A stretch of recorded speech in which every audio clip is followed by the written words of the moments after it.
My heart raced every time he crossed the room, a man who seemed to have nothing to do with my quiet life, but who, on an apparently ordinary afternoon, changed everything. Thiago, my father's longtime friend, was a regular presence in our home. With his easy smile and intense gaze, he was the kind of person who filled the room with his presence. I had never noticed anything unusual until that day. It all started on my father's birthday. Thiago arrived with an expensive gift, a vintage watch my father had coveted for years. Generosity was his trademark, but that day, his interest seemed to be directed elsewhere, toward me.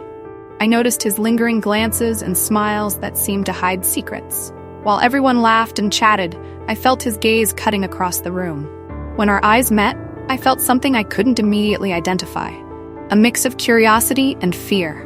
Something told me that exchange of looks meant more than it seemed. Hours later, as I was washing the dishes in the kitchen, he approached me. "Can I help?" he asked, but his tone suggested helping wasn't his real intention. I froze as he picked up a plate and dried it slowly, his proximity making me uneasy. "You've grown a lot, you know," he remarked with a smile that might have seemed innocent to anyone else, but carried an inexplicable tension. It was as if he was analyzing my reactions, playing a game whose rules I didn't understand. That night, I went to bed with a strange mix of emotions. Something about Thiago felt dangerous, yet there was also a part of me that was intrigued. I couldn't figure out why his gaze affected me so much. But it was only the next day that I realized the game he had started was far from innocent. What did he want? And why? It was only the beginning of something that would change my life forever. Thiago started showing up more often. If his visits had been sporadic before, now he always seemed to have a reason to be at our house. "Your dad asked me to bring this," he'd say, handing over tools or documents. But his true goal seemed to be spending more time with me. One Sunday afternoon, he found me in the backyard. "Don't you think you're wasting too much time here?" he asked, pointing to the clothes I was hanging on the line. "At your age, you should be out exploring the world." His voice carried a charming, almost hypnotic tone. He began talking about travel, dreams, and opportunities. It was as if he knew exactly what to say to tap into my insecurities. "You have potential for so much more. I see it in you." His words struck deep, and I started questioning if he was right. A few days later, he called me for a serious conversation. "I have a proposal for you," he said, looking directly into my eyes. The tension in the air was palpable. "Come work with me. I can teach you everything I know." I hesitated, but the idea of breaking out of my routine and learning something new was tempting. He was charismatic, persuasive, and seemed to believe in me in a way no one else ever had. When I finally agreed, he smiled in a way that sent shivers down my spine. "You won't regret it," he assured me as he shook my hand. But at the same time, I felt something was off. There was an intensity in his gaze that made me feel like I had just stepped into a game whose rules I didn't understand. It was then I realized that Thiago wasn't just my father's friend. He was someone who knew how to manipulate people, someone with his own agenda. And somehow, I was now part of it. As the days went by, Thiago drew me deeper into his life. He showed me a world I had never known. Elegant meetings, conversations with influential people, promises of a bright future. But the more time I spent with him, the more I realized he was hiding something. One afternoon, while organizing some papers at his house, I came across a photo that caught my attention. It was an old picture of Thiago with a woman who looked vaguely familiar. Before I could ask about it, he appeared. "Curious, aren't you?" he said with a smile that didn't quite reach his eyes. "Who is she?" I asked, trying to sound casual. He hesitated for a moment, then answered, "Someone from my past. It doesn't matter anymore." His response was brief, but his tone carried a weight that made me suspicious. In the days that followed, I began noticing more signs that Thiago wasn't who he claimed to be. He avoided questions about his personal life and quickly changed the subject whenever the past was mentioned. One night, I decided to confront him. "Why do you never talk about your life before you met my dad?" I asked. He was silent for a few moments, as if deciding what to say. "Because some things are better left buried," he finally replied, his gaze cold and unyielding. But at that moment, something inside me shifted. I knew there was more to his story. I started investigating on my own, searching for clues about who he really was. That's when I uncovered something that changed everything. Thiago had a dark past, full of lies and manipulation, and I was just another pawn in his game. My discovery began with an old photo album hidden in Thiago's basement. He had asked me to organize some papers, but something about that dark, cluttered basement seemed to call out to me. Among stacks of old magazines and dusty boxes, I found the album. The pages were filled with images that told a story completely different from the one he had shown me. One photo, in particular, made my blood run cold. It was Thiago standing beside a woman and a small child. His expression was protective, almost fatherly. On the back of the photo, written in delicate handwriting, were the words, "Forever our family, Thiago." But that woman, she was my mother. The world seemed to spin. My breath caught as I held the photo with trembling hands. In that moment, everything started to fall into place. His closeness to my father, the lingering looks, the conversations laden with unspoken intentions. Thiago wasn't just a family friend, he was connected to a past my parents had never mentioned. But why? When I confronted my father that night, his face turned pale. "Where did you find this?" he asked, his voice shaking. As I showed him the photo, tears began to well up in his eyes. "I should have told you this a long time ago," he admitted, sitting down at the kitchen table. My father revealed that before he met my mother, Thiago had been his best friend, almost like a brother. But something happened. Thiago and my mother had been in a relationship before she met my father, something that had ended bitterly.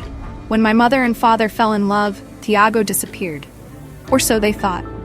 "He's back now, for you," my father murmured, as if speaking an unspeakable truth. The idea that Thiago might be using me to settle old scores left my mind in turmoil. I needed answers, directly from him. That night, I went to Thiago's house. He greeted me with the same smile as always. But there was something different this time. I was no longer willing to be manipulated. "You lied to me," I began, cutting straight to the point. And before he could deny it, I showed him the photo. His face changed. For the first time, I saw something I had never seen in him. Vulnerability. "I never wanted you to find out like this," he said, lowering his eyes. But his words, even laced with apparent regret, weren't enough to calm the anger and confusion that consumed me. "So it's true? You used me?" My voice was steady, but my soul was in pieces. Thiago let out a deep sigh before responding. "At first, maybe, but then something changed. You're not just their daughter.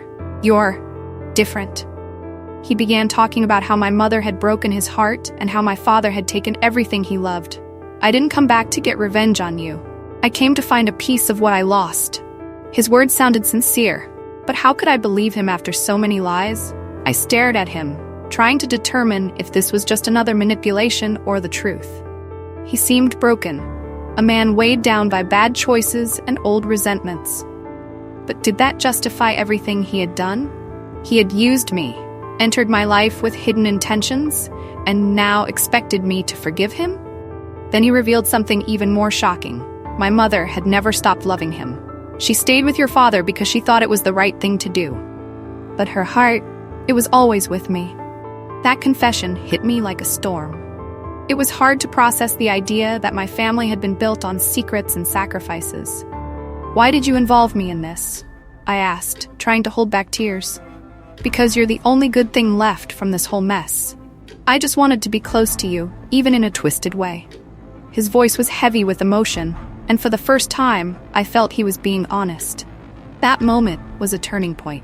I needed to decide whether to believe him or to sever ties completely with someone who had the power to hurt me so deeply. But before I could make a decision, my father walked through the door, his face furious. "Enough, Thiago. This ends here." The room fell silent as my father and Thiago locked eyes. There was something primal in that moment, as if years of anger and resentment were about to explode. "You should have never come back," my father said, his voice heavy with pain. Thiago stepped forward, raising his hands as if in surrender. "I didn't come back for you, Miguel. I came back for her." He pointed at me, and the tension in the air became unbearable. My father let out a bitter laugh.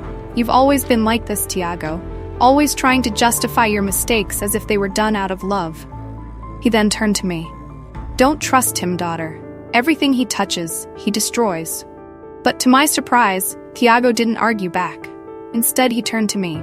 "I don't expect you to forgive me, but you needed to know the truth. The choice is yours now."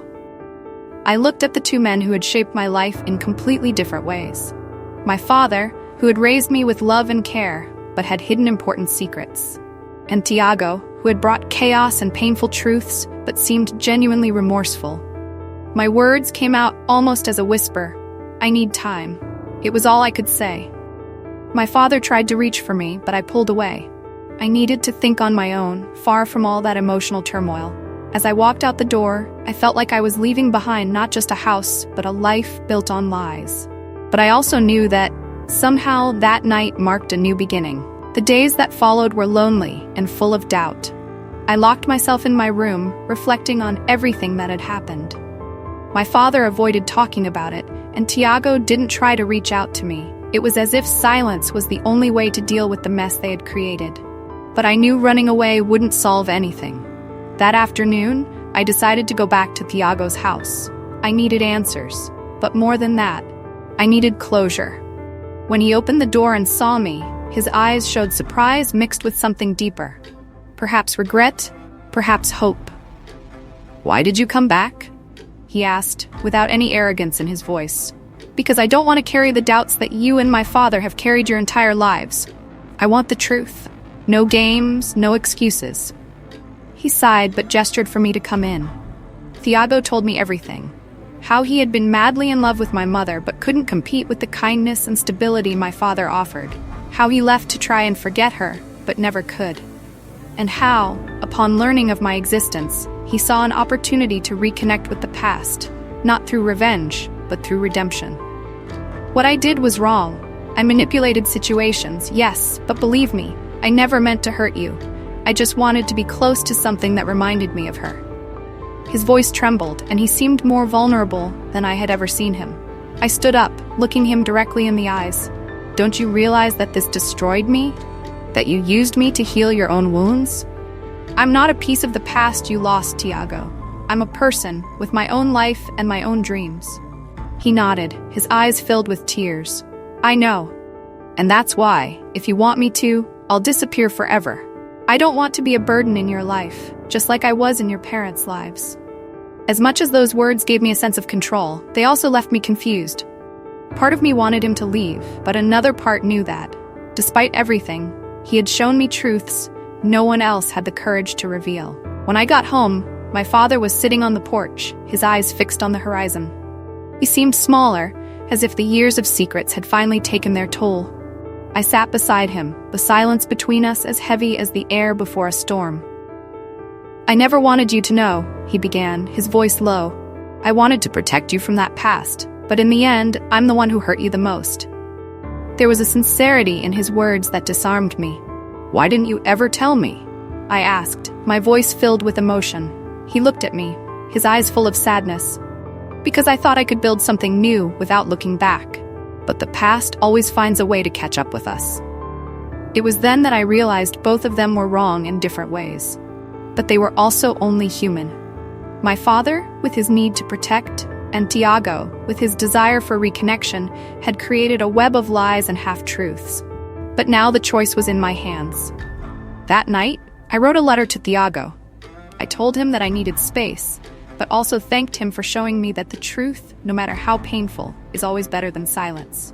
I asked him to move on with his life, away from our family, but with the promise that, one day, I might be ready to talk again.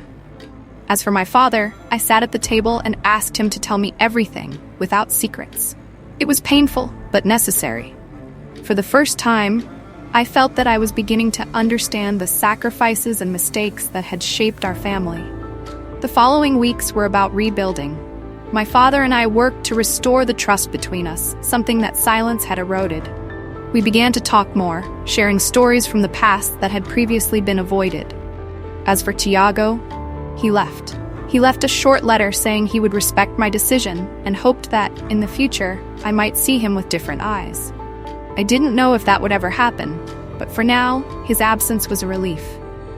Over time, I realized that, as devastating as the experience had been, it had also made me stronger. I learned that no one is just a villain or a hero. We all carry our own pain, our reasons for acting the way we do. As I looked to the future, I felt that I was finally in control of my own story. I would not be defined by my father's mistakes, Thiago's manipulations, or the secrets of the past. Because in the end, the truth didn't destroy me. It set me free.